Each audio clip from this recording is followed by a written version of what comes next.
All right, this is Dan Binkin with the Dream Big Grow Here contest, and I am furthering my tour of Decorah. We're down here at the ArtHaus, which is AHAUS. Is it arthaus.com, or what's your URL? ArtHausDecorah.org. Okay. And maybe you could, I'm here with the two directors, and maybe if you could talk a little bit about your roles here and the role of the center in town and how Rochelle was able to kind of move through this facility and do her own thing? Yeah, I'm Kristen Underwood, and I'm in charge of all the performing arts programming and the literary arts programming at ArtHaus. Okay. And I'm Leah Donhell-Lovelace, and I'm in charge of all the programming and managing all the visual art programming for ages 22 months up through adults. 22 months, huh? Yeah. Okay. Then we also have in addition to classes for kids and adults, we have events on the weekends that are gallery openings or live music or a poetry slam or theater or dance performances. So we have kind of the education component of what we do, and then the public arts event. Okay. Poetry slam. That's not something I've used a lot in my vocabulary, so maybe broaden on that. Big event. It's a big ArtHaus event. We do 3 of them a year. Okay.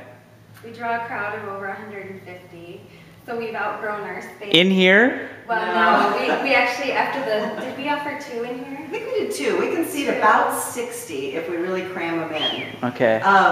Which was really fun for a performance poetry event, but we had as many people standing on the sidewalk as we had inside. So then Holy smokes. We moved it to the Elks Lodge. We have this really funky, great old Elks Lodge in town, and at our last poetry slam, I think we had 165 people. Okay, and these are just local yokels that write their own stuff and show up? It's amazing. I mean, when you open the door, people's talent just sort of pours out. You have no idea that there are people who do this in your community until you give them an opportunity. Yeah? There are a lot of students from Luther and faculty from Luther participating in these poetry slams, and then community members too, who are, some of them you're just kind of like, oh, that was so sweet, and some are just amazing, amazing poets. Are any of them terrible? We're on camera right now. I think just to get up there, to have the gumption to stand up in front of a crowd of over 100 people and to read your stuff or someone else's stuff that you're performing, I mean, that's huge.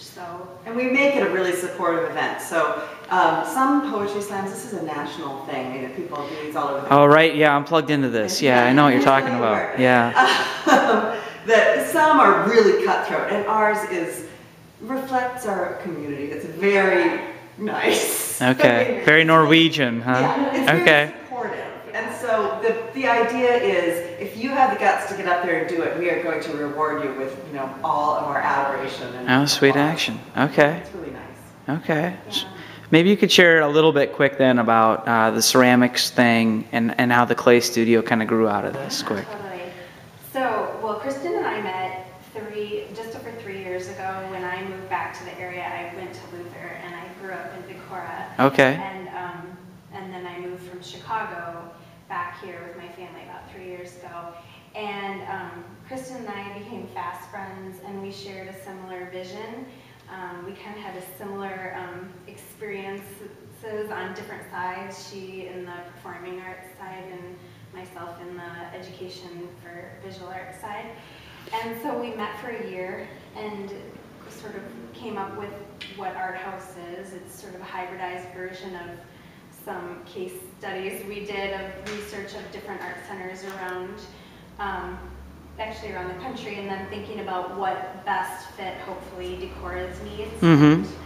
Then I met Rochelle at a similar time, because Rochelle and I kind of moved to town within the same 6-month period, and it was interesting because she and I had similar background from the art education side of things and museum education side of things, and so we both were raising young kids at the time and managing that, and when Kristen and I got going, I just thought right away, Rochelle, I've got to have Rochelle involved. She's a great art educator, she's a great instructor, a great artist, and she gratefully she said yes, and so she became one of our core teachers for classes, both youth and adult workshops in different media from the very beginning. Okay.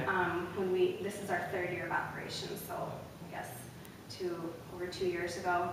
And then she often would teach our clay classes for youth, which became a much anticipated media for the community.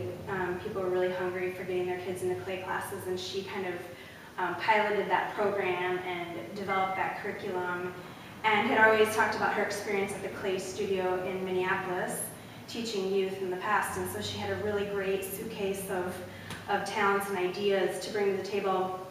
And so then we ended up, she had kind of talked about this dream of opening up a clay studio, and as you see from our space here, this is our original space. We used to do everything from writing to Pilates to clay classes in here, and it required a lot of tear down and clean up and lots of flexibility. Yeah, lots of flexibility, and we of course programmed this into the second, and so it's kind of hard wear and tear in our space and our instructors, and I think that everyone involved always kind of thought, wouldn't it be great for the clay to move out to its own independent space? It's also, I mean, it's a discipline that requires a lot of materials. A lot of materials, and yeah. And so, and I think we also wanted to expand our offerings for clay to have the wheels and to have that experience.